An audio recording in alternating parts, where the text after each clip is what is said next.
Oke, shalom semua, selamat malam.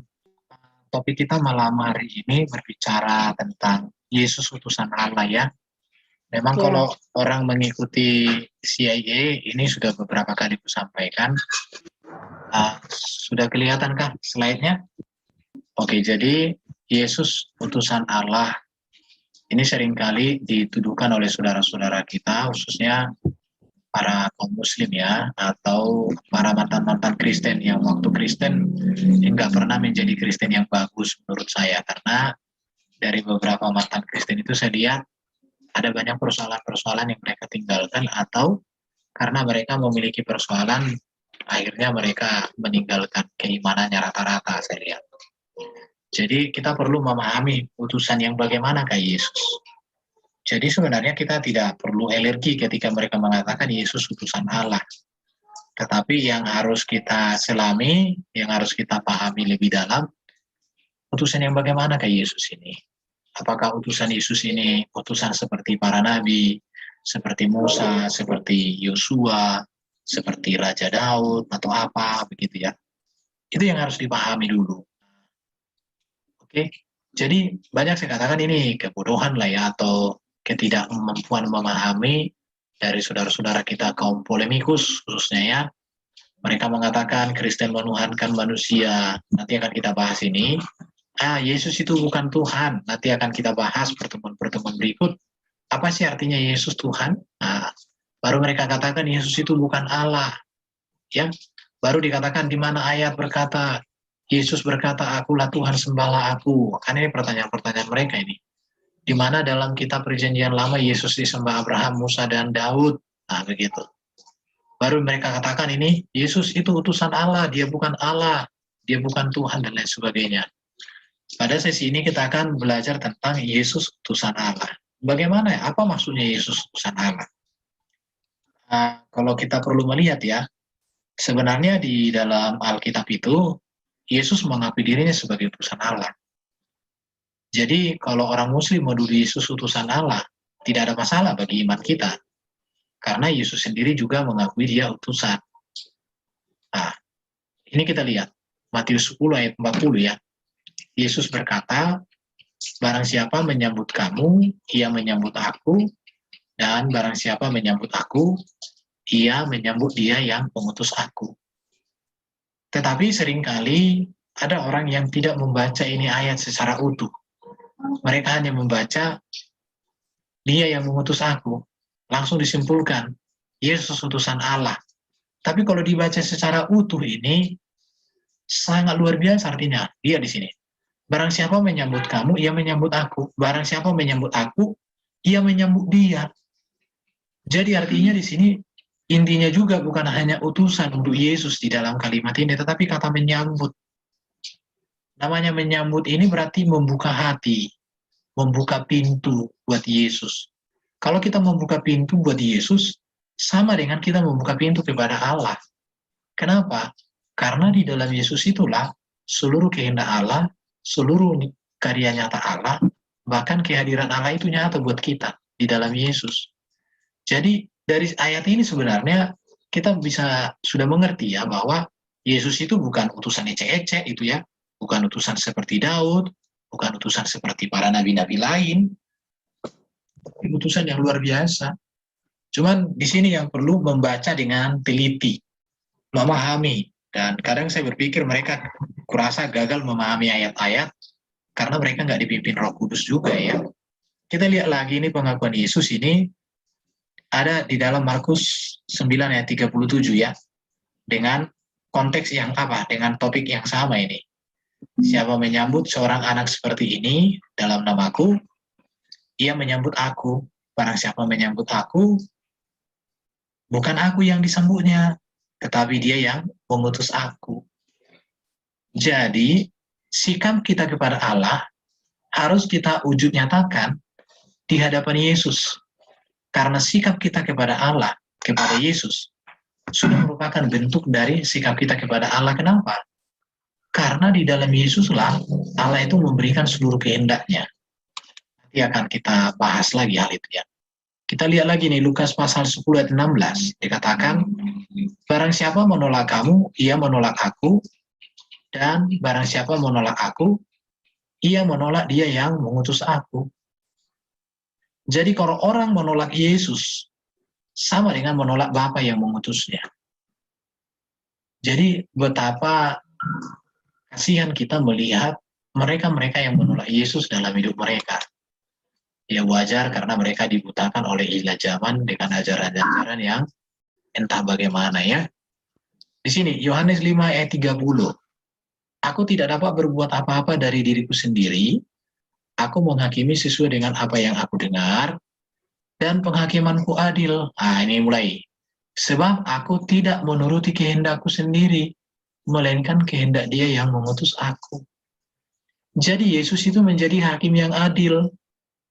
Tetapi kuasa Yesus untuk menghakimi bukan dari dirinya, tetapi kuasa itu diberikan oleh Bapa kepadanya.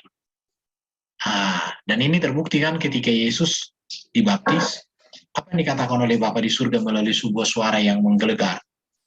Inilah anak yang kukasihi, kepadanya aku berkenan.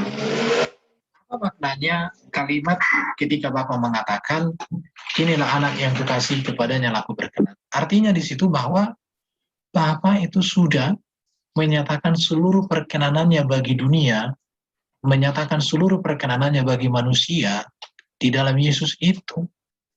Maka di dalam Yesuslah kita mengenal kasih Allah, mengenal karya Allah, mengenal kehendak Allah, mengenal rencana Allah buat kita. Jadi kalau sampai kita memahami posisi Yesus sebagai seorang utusan Allah dalam konteks seperti yang saya jelaskan, maka luar biasa sebenarnya kekristenan kita ini, luar biasa. Di situ ya kita lihat lagi data-data yang bisa kita pahami. Sekarang kita melihat pengakuan para rasul. Ini kita lihat ya, Nikodemus. Ini Nikodemus ini seorang ahli Taurat loh ya. Dia seorang ahli Taurat, seorang yang terhormat. Dia mengatakan begini, engkau datang sebagai guru yang diutus Allah. Memang di sini dipandang oleh Nikodemus Yesus sebagai seorang guru. Dan memang Yesus kan guru juga, karena Yesus mengajar. Sebab tidak ada seorang pun yang dapat mengadakan tanda-tanda yang engkau adakan itu, jika Allah tidak menyertainya. Artinya ketika kita mengakui bahwa Yesus sebagai utusan Allah, dalam konteks bahwa Yesus itu diberikan kuasa yang unggul atas semua utusan. Karena dikatakan sebab tidak ada seorang pun yang dapat mengadakan tanda-tanda yang engkau adakan itu. Tidak ada seorang pun. Artinya di sini Yesus itu memiliki kekhususan, memiliki keutamaan, memiliki keunggulan dari setiap utusan yang pernah ada dalam sejarah. Ini seorang ahli Taurat ini, Nikodemus itu terngeti ya Taurat. Tapi dia mengatakan sebab tidak ada seorang pun yang dapat mengadakan tanda-tanda yang kau adakan itu, jika Allah tidak menyertainya. Jadi memang kita melihat ya, Yesus ini sosok utusan yang benar-benar diberikan kepadanya otoritas. Diberikan kepada Yesus ini kuasa, diberikan kepada Yesus ini hal-hal untuk mengadakan perkara-perkara yang ajaib. Baru kita melihat juga bagaimana sih pengakuan para rasul. Petrus dan murid-murid berkata begini, Kisah Rasul 3. Kisah Rasul 3 ini berbicara tentang kehidupan gereja mula-mula, di mana Yesus sudah terangkat ke surga, dan mereka sudah dipenuhi Roh Kudus untuk melanjutkan apa yang Yesus perintahkan untuk memberitakan Injil. Dikatakan begini, Allah telah menggenapi apa yang telah difirmankannya dahulu dengan perantaraan nabi-nabi, yaitu bahwa Mesias yang diutusnya harus menderita. Jadi memang Yesus menderita, tapi di sini ada kata diutusnya. Ya, Allah membangkitkan hambanya dan mengutusnya kepada kamu, supaya ia memberkati kamu dengan memimpin kamu masing-masing kembali dari segala kejahatan. Perhatikan ini ya, Yesus satu-satunya utusan yang memberkati dan yang memimpin semua manusia kembali dari segala kejahatan. Hanya Yesus yang bisa melepaskan kita dari kejahatan, dari dosa, dari maut, dari iblis. Jadi pengakuan para rasul tentang posisi Yesus sebagai utusan tidak pernah memandang bahwa Yesus utusan sama seperti Musa, sama seperti para nabi, beda. Memang dia utusan, tetapi utusan yang berbeda. Kita lihat lagi, Rasul Paulus ya, Rasul Paulus di dalam Roma 8 ayat 3 dikatakan, sebab apa yang tidak mungkin dilakukan hukum Taurat karena tak berdaya oleh daging, telah dilakukan Allah dengan jalan mengutus anaknya sendiri dalam daging yang serupa dengan daging. Galatia 4:4. Tetapi setelah genap waktunya, maka Allah mengutus anaknya yang lahir dari seorang perempuan dan takluk kepada hukum Taurat. Di sini dikatakan Yesus disebut sebagai anak Allah. Kalau tadi masih mengatakan diutus Allah, tapi di sini disebut sebagai anak Allah. Mungkin ini sedikit saya singgung ya. Apa sih arti Yesus anak Allah? Saya sudah pernah mungkin sampaikan bahwa Yesus anak Allah itu tidak pernah dipahami oleh gereja arti biologis ya. Seperti kita punya anak karena kita jatuh cinta dengan pasangan kita, bukan itu. Tapi Yesus anak Allah menunjuk kepada bahwa Yesus adalah firman Allah. Yesus datang dan keluar dari Allah, karena di beberapa ayat Yesus mengatakan, aku datang dan keluar dari Allah. Artinya sebelum menjadi manusia, Yesus sudah ada di dalam diri Allah. Sebagai apa Yesus ada di dalam diri Allah? Tentu dia ada sebagai firman. Firman di dalam diri Allah. Jadi utusan yang bagaimanakah Yesus itu? Ini yang perlu. Jadi kalau tadi kita melihat ya, Yesus mengakui Yesus utusan Allah, bahkan malaikat, Allah sendiri juga mengatakan, karena begitu besar kasih Allah akan dunia ini, sehingga ia mengaruniakan, mengutus anaknya yang tunggal, diakui oleh Bapa sendiri. Tetapi yang harus dipahami, supaya kita tidak hanya seperti saudara-saudara kita Muslim yang saya katakan, hanya memahami Yesus utusan Allah titik, cuma itu toh. Tapi bagi kita orang Kristen, Yesus utusan Allah yang bagaimanakah dia itu? Kita melihat ya, Yesus utusan yang berbeda dari para nabi dan para rasul sebagai utusan. Yesus utusan yang kehadirannya telah dijanjikan Allah kepada para nabi. Bahkan bisa kita lihat ada banyak ayat yang berbicara tentang nubuatan akan kehadiran Yesus di dalam kitab Taurat dan kitab para nabi. Banyak sekali. Ratusan ayat-ayat yang berbicara nubuat tentang kedatangan Yesus di situ. Artinya bahwa Yesus ini utusan yang memang sudah direncanakan Allah sejak manusia jatuh dalam dosa. Karena dikatakan kan Kejadian 3:15 akan datang seorang keturunan wanita yang akan mengalahkan iblis, dan itulah yang membebaskan manusia dari dosa. Jadi nubuatan atau janji Allah tentang kehadiran Yesus Sang Mesias ini sudah dijanjikan Allah sejak manusia pertama jatuh dalam dosa di Kejadian 3:15. Di situ. Jadi utusan Yesus utusan yang kehadirannya menggenapi seluruh ajaran Taurat dan para nabi. Perhatikan di sini ya. Jadi para nabi di dalam kitab Perjanjian Lama, mereka menerima Taurat, mengajarkan Taurat. Tetapi Yesus datang sebagai utusan Allah menggenapi seluruh ajaran kitab Taurat dan kitab para nabi. Dikatakan di dalam Yesuslah seluruh kegenapan janji Allah itu sempurna. Di sini bedanya. Jadi kalau para nabi diutus untuk memberitakan firman, tetapi Yesus menggenapi menjadi puncak dari seluruh firman yang Allah berikan kepada para nabi. Maka bagi kita setelah Yesus tidak ada lagi nabi ya, yang ada nabi rong. Kalau enggak nabi rong, nabi palsu. Jadi Yesus utusan yang menjadi inti pemberitaan para rasul. Bukan ini ya. Jadi Yesus ini utusan yang menjadi inti pemberitaan para rasul-rasul. Kita melihat di seluruh Perjanjian Lama, inti beritanya adalah menantikan kedatangan Sang Mesias yang dijanjikan Allah. Sedangkan di dalam Perjanjian Baru adalah menerima Sang Mesias yang sudah datang sebagai penebus, yang membebaskan, yang melepaskan, dan Mesias yang menjamin kita masuk surga. Jadi inti seluruh kitab Perjanjian Lama, Perjanjian Baru itu adalah tentang Yesus. Yesuslah puncak dari seluruh karya Allah. Maka dikatakan di dalam Ibrani pasal 1, ayat 1-14, 1 ayat 1-4, dikatakan, kalau pada zaman dahulu, Allah berbicara kepada nenek moyang kita melalui para nabi, melalui para malaikat. Tetapi pada zaman akhir ini, Allah berbicara kepada kita melalui anaknya. Siapa anaknya? Firman-Nya yang menjadi manusia. Jadi di situ ya. Jadi Yesus utusan yang kehidupannya sejak lahir sampai naik ke surga, unggul atas semua manusia, baik itu para nabi maupun para rasul. Sejauh ini penjelasan saya menurut kita semua yang ada di room ini, apakah ada utusan yang seperti Yesus ini? Boleh dikasih tanggapan, kira-kira siapakah utusan yang bisa setara dengan Yesus dalam konteks sejauh yang saya jelaskan ini? Pak Eon mungkin ada, Pak? Tidak ada. Tidak ada ya. Jadi Yesus satu-satunya utusan yang memiliki posisi yang seperti ini. Jadi ini yang seringkali tidak dipahami oleh saudara-saudara kita seberang sana. Mereka hanya mampu memahami Yesus utusan Allah, titik, sampai di situ doang. Tetapi Alkitab menunjukkan posisi Yesus sebagai utusan Allah itu seperti apa. Nah, di situ. Mari kita lihat lebih jauh lagi. Keunggulan Yesus atas para nabi, walaupun para rasul sebagai utusan. Yang pertama, kelahirannya ya. Kelahiran Yesus itu sudah dinubuatkan Kejadian 3:15. Seorang keturunan wanita, tidak disebutkan keturunan laki-laki. Mengapa nubuat itu berbicara keturunan wanita? Itu menunjuk kepada Maria, bahwa di sana tidak ada campur tangan laki-laki.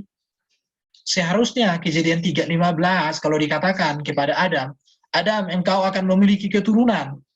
Maka itu bukan Yesus, tetapi kepada wanita, seorang engkau akan melahirkan. Apa seorang wanita akan dilahirkan? Apa seorang anak akan dilahirkan oleh seorang wanita yang akan meremukan kepala ular. Jadi itu kelahiran Yesus itu sudah dijanjikan, dinubuatkan, direncanakan oleh Allah Bapa kita sejak manusia jatuh dalam dosa, yaitu kehadirannya untuk menjadi penebus, penyelamat yang mendamaikan kita dengan Allah. Yang berikut, jadi gini ya, cara kita orang Kristen melihat posisi Yesus sebagai utusan itu dilihat secara utuh. Kelahirannya, sekarang kita lihat kehidupan Yesus. Kehidupan Yesus ini kan sempurna toh. Satu-satunya yang tidak berdosa dalam sejarah Alkitab dari sejak Adam sampai sekarang hanya Yesus. Hanya Yesus. Jadi pertanyaannya, adakah para utusan Allah yang kelahirannya sudah dinubuatkan sejak zaman Adam? Oh, tidak ada. Adakah para utusan Allah yang kehidupannya sempurna tidak berdosa? Tidak ada. Semua mereka itu berdosa. Yang berikut kita lihat tentang perbuatan ajaib Yesus. Di dalam Alkitab sedikitnya ada 35 perbuatan ajaib yang dilakukan Yesus. Yang bisa dikategorikan mengalahkan iblis, mengalahkan alam, mengalahkan hukum fisika dan lain sebagainya, mengalahkan sakit penyakit, mengalahkan banyak persoalan-persoalan diselesaikan oleh Yesus. Baru kita melihat pengajaran Yesus ini, Yesus itu ajarannya sempurna loh ya. Baik berbicara tentang hukum, norma-norma, baik itu berbicara tentang etika, attitude kehidupan, baik itu berbicara tentang moral, bagaimana perilaku. Tapi sangat sayang kalau ada orang malah mengikuti yang hidupnya sangat jauh di bawah standar Yesus ini. Jadi tidak masalah bagi kita orang Kristen, orang mengatakan Yesus utusan Allah. Intinya adalah kita mengenal betul siapakah Yesus yang adalah utusan Allah ini. Bagaimana posisi Yesus sebagai utusan di dalam iman Kristen. Harus sampai ke sana. Itu yang harus kita pahami. Dan itu harus kita jelaskan. Pengajaran Yesus itu sempurna.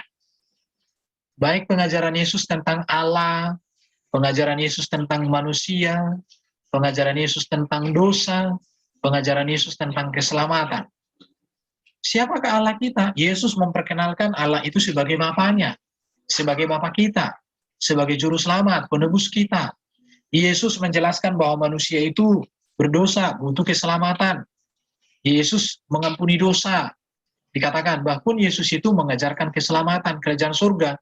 Makanya Yesus selalu berkata, bertobatlah sebab kerajaan Allah sudah dekat. Dan Yesus mengatakan, aku jalan kebenaran dan hidup. Siapa yang percaya padaku, selamat masuk surga. Jadi kalau kita melihat sebenarnya tentang posisi Yesus yang luar biasa ini, harus kita mengerti ini. Di situ ya. Baru kematian Yesus agak agung. Di mana kematiannya menjadi kurban penebusan.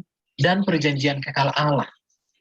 Memang banyak orang, khususnya saudara-saudara kita seberang, tidak memahami makna kematian Yesus. Mengapa? Karena mereka tidak mengerti hukum kurban. Karena mereka tidak pernah menyatukan kitab mereka dengan kitab Taurat, kitab Mazmur, kitab Injil. Kalau kita sejak semula, kitab orang Yahudi menjadi kitab kita juga. Maka kalau kita berbicara tentang kematian Yesus, maka kita bisa memahami itu ketika kita melihat bahwa di dalam perjanjian lama setiap dosa harus diselesaikan dengan adanya darah yang tercurah. Tetapi itu darah hewan itu terbatas. Tetapi Yesus adalah darah anak domba Allah yang sempurna. Di situ. Jadi kematian Yesus itu kematian yang agung sebagai kurban penebusan dan perjanjian kekal Allah dengan manusia. Ini sesuatu hal yang sangat luar biasa tentang keimanan kita orang Kristen ya. Saya tunjukkan lagi. Kita melihat kebangkitan Yesus. Kebangkitan Yesus ini mulia. Kebangkitan Yesus membuktikan bahwa dia sudah menang mengalahkan maut. Dia sudah berhadapan dengan kerajaan maut dan dia menang. Di situ. Jadi kebangkitan Yesus ini kalau kita lihat nanti dia di dalam Matius 27, 51-53, ketika Yesus bangkit dikatakan orang-orang saleh yang hidup di dalam kitab PL itu sudah dibangkitkan oleh Yesus. Jadi hanya satu-satunya utusan Allah di dalam catatan Alkitab yang kebangkitannya membangkitkan orang mati lainnya. Dan Yesus terjadi, hari itu dikerjakan Yesus. Baru kita melihat kemuliaan Yesus ya. Jadi tidak ada utusan yang seperti Yesus ini. Kemuliaannya apa? Yesus naik ke surga, bahkan kenaikan ke surga itu dikatakan di dalam Yohanes 14 itu untuk menyediakan tempat bagi yang percaya. Oke, saya tunjukkan lagi satu lagi ya. Baru dikatakan Yesus ini utusan yang masih akan datang di akhir zaman, di mana Yesus datang bersama para malaikat dan saat itu dia menjadi sebagai hakim yang adil. Dia akan memisahkan kambing dan domba dikatakan. Kembali saya tanya sama kita semua. Kalau kita melihat sosok Yesus sebagai utusan Allah yang begini luar biasa itu, maka kalau ada utusan yang bertentangan dengan Yesus, ada ajaran yang bertentangan dengan Yesus yang luar biasa sempurna ini, apakah kita mau menukar ajaran Yesus, menukar pribadi Yesus dengan pribadi yang kehidupannya sangat jauh dari standar Yesus? Tentu tidak mungkin. Dan bagi saya, Yesus final bagi iman kita. Jadi kalaupun dikatakan Yesus utusan Allah, tidak masalah. Tetapi utusan yang bagaimanakah dia? Oke, kita melihat ya. Untuk apa Allah mengutus Yesus? Di sini kita lihat Yohanes 3 ayat 17, dikatakan untuk menyelamatkan. Ya, untuk menyelamatkan kita.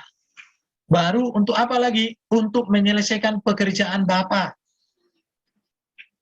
Kita lihat lagi ya, banyak sekali ayat-ayat di Alkitab. Baru dikatakan, supaya semua yang telah diberikannya kepadaku jangan ada yang hilang. Membangkitkan kita pada akhir zaman. Saya mau tanya sama Pak Eon, Pak Eon. Ada nggak utusan Allah yang bisa membangkitkan manusia di hari zaman selain Yesus? Nggak ada lah, Pak. Itu. Jadi bagi iman Kristen tidak ada persoalan ketika orang mengatakan Yesus utusan Allah. Yang jelas, memahami esensi, posisi, hakikat dari Yesus sebagai utusan Allah. Ini yang perlu.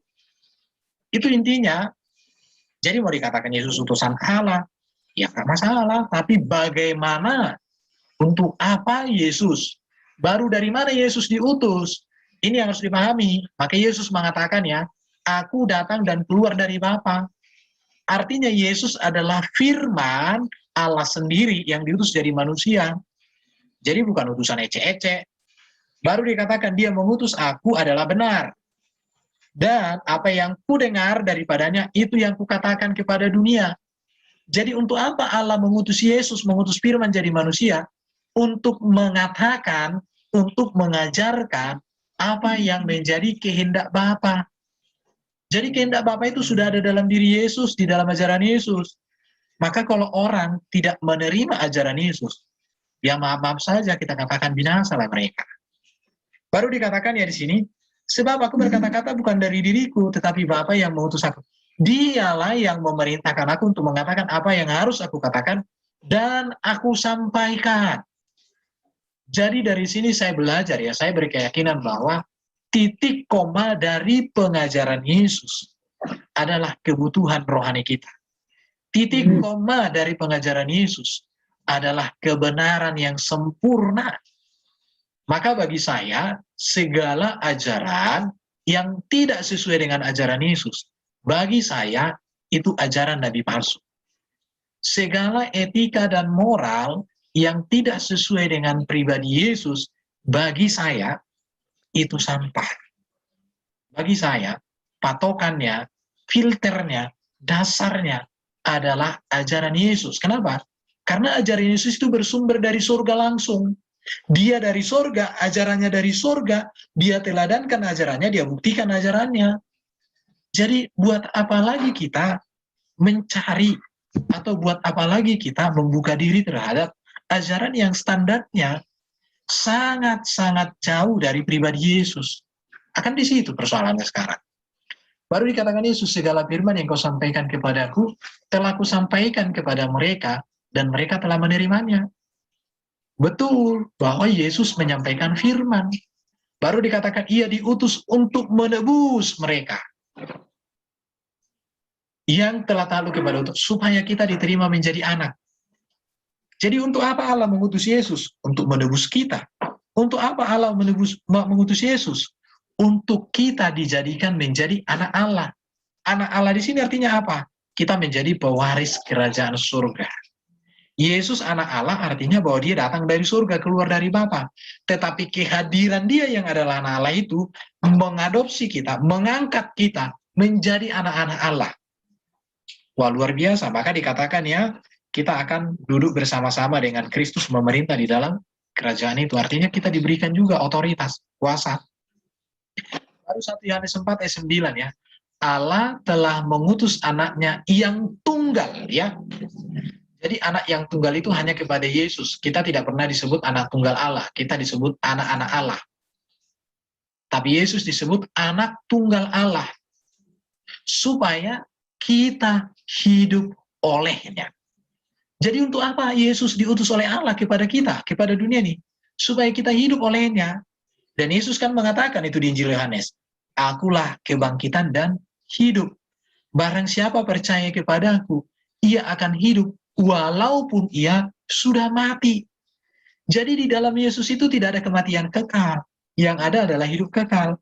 Kematian bagi kita adalah kesempatan untuk menantikan hari kedatangan yang kedua. Untuk kita dibangkitkan dan dibawa bersama-sama dalam kemuliaan ke dalam kerajaan surga. Jadi luar biasa Yesus ini. Maka dikatakan Allah mengutus anaknya yang tunggal ke dalam dunia supaya apa? Kita hidup olehnya. Yohanes 3:16 ini ya.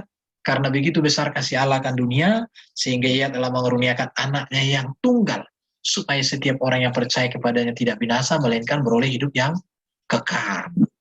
Jelas sekali ini. Kita lihat lagi, banyak sekali ayat-ayat. Semua, kalau saya membuat materi ini, ayat-ayatnya selalu dari Alkitab semua. Saya fokus di situ daripada mengutip buku-buku. Tapi bagus juga kalau mengutip buku-buku. Tapi saya fokus kepada biblikalnya. 1 Yohanes 4 ayat 10. Allah telah mengasihi kita, dan yang telah mengutus anaknya sebagai pendamai bagi dosa-dosa kita. Wah, kalau kita lihat di sini dikatakan untuk menyelamatkan, untuk menyelesaikan, melakukan kehendak Bapa, untuk memberikan kita kebangkitan pada akhir zaman, supaya yang percaya tidak hilang, baru untuk memberikan ajaran etika dan moral, untuk mengangkat status kita menjadi anak-anak Allah, pewaris kerajaan surga, untuk memberikan kepada kita kehidupan yang kekal, bahkan memberikan juga pendamaian. Maka dikatakan Yesus kan pengantara antara kita dengan Allah. Di dalam Yesus kita didamaikan. Di dalam Yesus kita bisa memanggil Allah itu sebagai Bapa kita. Luar biasa Yesus ini. Jadi kalian, kita ini kalau dikatakan Yesus itu utusan Allah. Iya, tapi utusan Allah yang kamu pahami dengan yang kami pahami itu bagaikan langit dan bumi. Karena bagi kamu itu utusan Allah, titik, cuma gitu doang. Tapi bagi kami orang Kristen, sampai kepada dari mana Yesus diutus Allah, untuk apa Yesus diutus Allah, dan apa yang menjadi karya Yesus yang adalah utusan Allah. Kalau kita melihat secara utuh kebenaran ini, maka saya katakan, wow, berbahagialah kita jadi orang Kristen.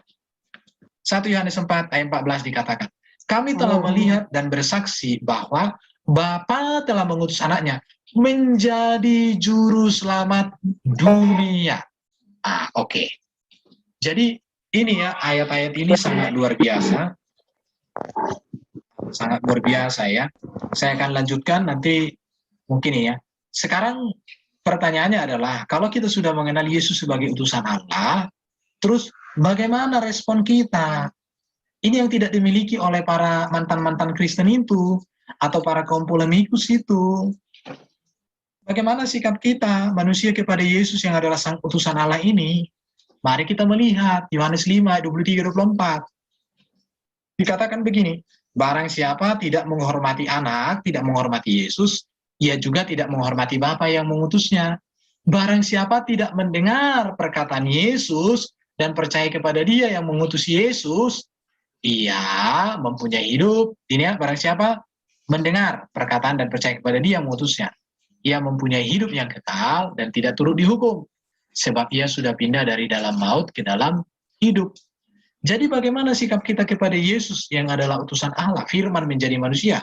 Yang pertama, hormati Yesus. Bahkan penghormatan kita kepada Bapa, kita wujud nyatakan di dalam penghormatan kita kepada Yesus. Baru mendengarkan Yesus. Dengarkan kata-katanya. Mereka banyak orang ngomong, bagi kami percaya Yesus itu utusan Allah. Kalau begitu, percayakah engkau apa yang dikatakan Yesus sebagai utusan Allah? Yesus mengatakan, aku garam dunia, aku terang dunia, aku gembala yang baik, aku guru, akulah pintu ke dalam kerajaan surga, aku jalan keselamatan dan hidup. Percaya enggak? Enggak. Terus, utusan yang bagaimana? Kalau begitu, Yesus yang kamu dengar sebagai utusan itu bukan Yesus yang utuh, tapi Yesus yang lain. Begitu saja. Kita lihat lagi di sini. Barang siapa tidak mengasihi aku, ia tidak menuruti firmanku. Dan firman yang kau dengar itu bukanlah daripadaku, melainkan daripada Bapa yang mengutus aku. Perhatikan. Sikap kita yang pertama, menghormati Yesus, mendengarkan perkataan Yesus, mengasihi Yesus, menuruti firman yang disampaikan oleh Yesus.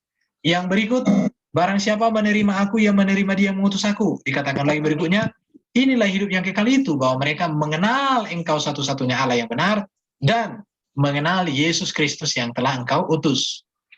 Kita lihat ya, berikut lagi, dalam Yohanes 3:16, karena begitu besar kasih Allah akan dunia ini, sehingga Ia telah mengurniakan Allah yang tunggal, supaya setiap orang yang percaya kepadanya tidak binasa, melainkan beroleh hidup yang kekal.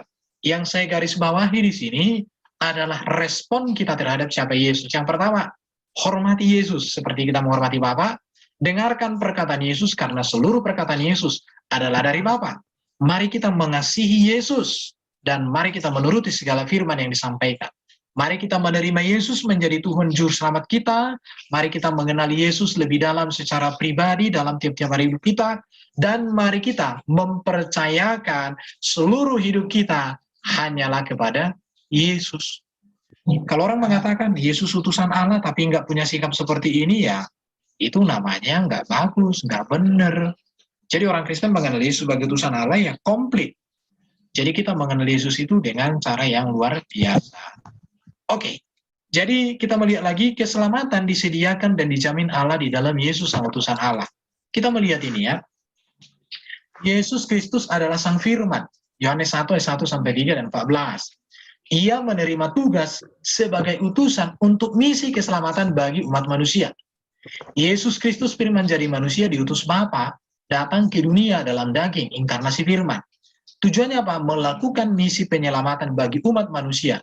Sama sekali tidak mengecilkan hakikat Yesus Kristus sang firman yang jadi manusia. Di situ. Mari kita melihat Kisah Rasul 4 ayat 12. Bahwa keselamatan hanya ada di dalam sang firman yang diutus jadi manusia, itulah Yesus. Yohanes 4 ayat 12 dikatakan, dan keselamatan tidak ada di dalam siapapun juga selain di dalam Yesus. Sebab di bawah kolong langit ini tidak ada nama lain yang diberikan kepada manusia yang olehnya kita diselamatkan. Luar biasa.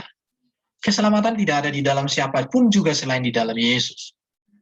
Jadi Untuk apa Allah mengutus firman jadi manusia? Untuk apa Allah mengutus Yesus ke tengah-tengah dunia? Memberikan keselamatan. Tidak ada keselamatan di luar Yesus. Nah, jelas ya. Yang berikut 1 Yohanes 5, 11, 12. Perhatikan di sini. Allah telah mengaruniakan hidup yang kekal kepada kita, dan hidup itu ada di dalam Yesus Kristus, anaknya yang tunggal. Barang siapa memiliki Yesus, ia memiliki hidup kekal. Di sini memakai kata zoe, bukan bios. Barang siapa tidak memiliki Yesus, ia tidak memiliki hidup. Sungguh luar biasa. Makanya saya katakan inti, pusat, dan inti berita seluruh Alkitab adalah Yesus, baik PL dan PB. Yohanes 3:16, karena begitu besar kasih Allah akan dunia ini, sehingga ia telah mengaruniakan anak yang tunggal, supaya setiap orang yang percaya kepadanya tidak binasa, melainkan beroleh hidup yang kekal. Ini ayat-ayatnya banyak sekali. Yohanes 3:36, barang siapa percaya kepada anak, ia beroleh hidup kekal. Tetapi, barang siapa tidak taat kepada anak, ia tidak akan melihat hidup, melainkan murka Allah tetap ada di atasnya. Jadi mutlak bahwa keselamatan Allah sudah sediakan bagi dunia, bagi manusia, di dalam firman yang menjadi manusia. Itulah Yesus Kristus. Kita lihat lagi data-datanya, Ibrani pasal 7:25. Karena itu, ia sanggup juga menyelamatkan dengan sempurna siapa? Semua orang yang oleh Yesus datang kepada Allah. Sebab ia hidup senantiasa untuk menjadi pengantara mereka.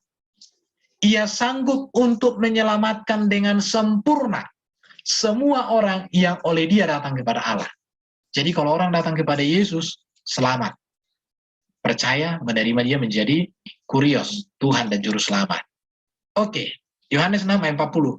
Sebab inilah kehendak Bapakku, yaitu supaya setiap orang yang melihat anak dan percaya kepada dia beroleh hidup yang kekal, supaya aku membangkitkannya pada akhir zaman. Yohanes 6:46-47. Hanya dia yang datang dari Allah, dialah yang telah melihat Allah.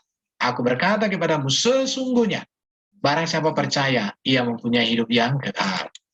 Jadi, di dalam Yesus keselamatan yang pasti dan sempurna sudah tersedia. Yesus katakan, Yohanes 11, 25-26, akulah kebangkitan dan hidup, barang siapa. Artinya kaya miskin, tua muda, anak kecil, apapun pekerjaannya, percaya kepada Yesus, menyerahkan hidup kepada Yesus, ia hidup walaupun ia sudah mati, tadi saya sebutkan. Dan setiap orang yang hidup dan yang percaya kepadaku tidak akan mati selama-lamanya. Jadi tidak ada kematian kekal di dalam Yesus, yang ada kehidupan kekal. Yohanes 12:46, aku telah datang ke dalam dunia sebagai terang. Artinya di dalam Yesus ada terang, menyingkirkan kegelapan. Maka orang yang hidup di dalam Yesus, dia terhindar, maka dia menyingkirkan kegelapan. Ya, Kisah Rasul 4 ayat 12 saya tadi sudah baca. Jadi, kalau kita mendengarkan orang mengatakan Yesus utusan Allah, tidak perlu tersinggung. Yang perlu kita sampaikan adalah utusan yang bagaimanakah Yesus. Utusan yang kehidupan, ajaran, dan perbuatannya beda dari seluruh para nabi. Apa? Menyempurnakan semua ajaran para nabi. Jadi, penutupnya yang mau saya sampaikan kepada kita sebelum kita masuk diskusi adalah utusan yang kehidupan, utusan yang ajarannya, utusan yang perbuatannya berbeda dari Yesus. Saya katakan itu bukan utusan dari Allah, tetapi itu nabi-nabi palsu, dan itu para penyesat. Oke, sejauh ini dulu saya sampaikan. Kita masuk ke dalam diskusi kita. Tuhan memberkati.